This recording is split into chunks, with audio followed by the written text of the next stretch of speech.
Vote মিটেছে 2 সপ্তাহ হতে চলেছে, কিন্তু থামছে না অশান্তি। দিকে দিকে হুমকি, হামলার মুখে পড়তে হচ্ছে বিরোধীদের। বিভিন্ন জায়গায় ঘরছাড়া বিজেপির কর্মী সমর্থকরা, কোথাও আবার তৃণমূলকে ভোট না দেওয়ায় পরিষেবা না মেলার অভিযোগ উঠছে, কোথাও আবার বন্ধ করে দেওয়া হচ্ছে দোকান।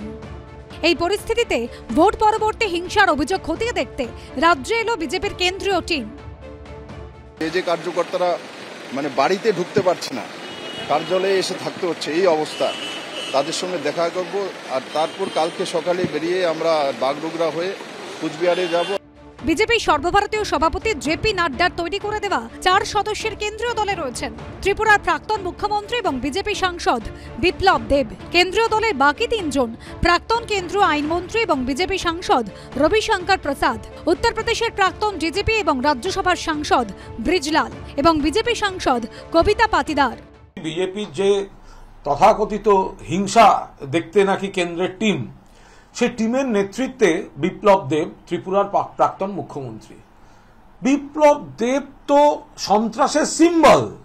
বিপ্লব দেবের জমানায় নজির, সাউথ ইন্ডিয়ান সিনেমার অ্যাকশনের মতো গুন্ডারা ঢুকে যাচ্ছে পুলিশ থানায়, ভাঙচুর চলছে, সেখান থেকে তৃণমূল কর্মীদের বার করে নিয়ে যাবে।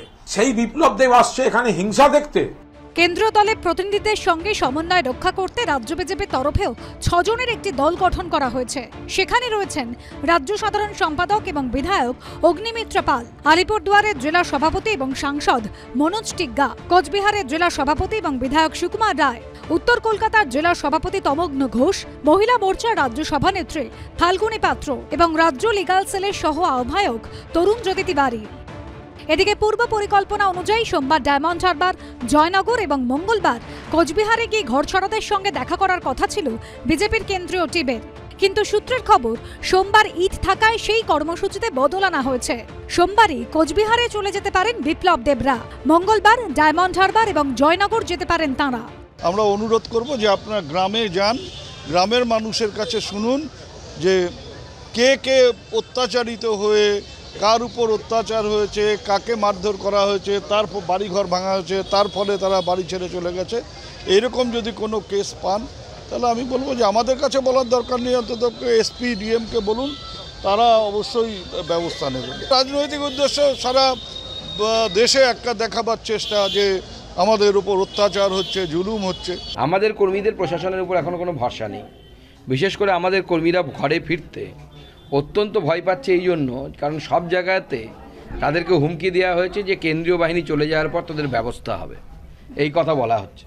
তো স্বাভাবিকভাবে পুলিশের উপর কীভাবে ভরসা হবে? পুলিশ নিজে 10 টাকার গাড়ি নিয়ে এসে বাড়ি লুট করে নিয়ে যাচ্ছে। 2021-এর বিধানসভা, 2023-এর পঞ্চায়েতের পর 24-এর লোকসভা নির্বাচন, ভোট পরবর্তী হিংসার অভিযোগ খতিয়ে দেখতে ফের বঙ্গে এলো বিজেপির কেন্দ্রীয় টিম। কিন্তু ছবিটা কি বদলাবে? শিবাশিস মৌলিক, সুদীপ্ত আচার্য, অনির্বাণ বিশ্বাসের রিপোর্ট, এবিপি আনন্দ।